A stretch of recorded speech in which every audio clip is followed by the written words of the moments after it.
Hello world, hello Philippines, hello Cyprus. So may concern po ako sa mga aplikanteng na nandyan pa sa Pilipinas, hindi pa po kayo nakarating ng Cyprus, mag-demand na po kayo.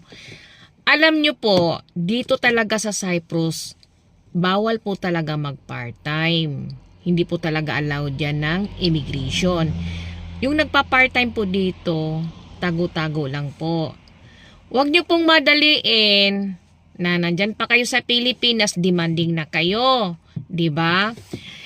Dito po, once na mahuli kayo, nag-part-time kayo, madadamay ang employer. Magpipinalty sila. May employer naman po na pwede kayo mag-part-time sa mga kapatid niya, sa mga kaibigan, sa mga kakilala.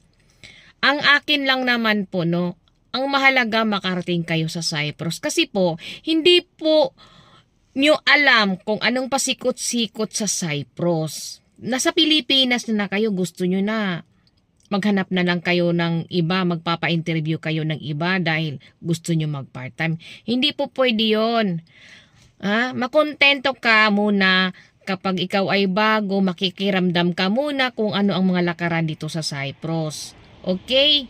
Hindi po gano'n na maghanap ka ng ibang amo. Nandyan ka pa nga sa Pilipinas tapos sasabihin mo na sa amo mo na, Madam, gusto ba ako mag-part-time? Hindi ka isisilik ng employer yan. Ay, sinasabi ko sa iyo yan, hindi ka masisilik ng employer kapag ikaw ay demanding. Nasa Pilipinas ka pa, nagdi-demand ka na. Okay?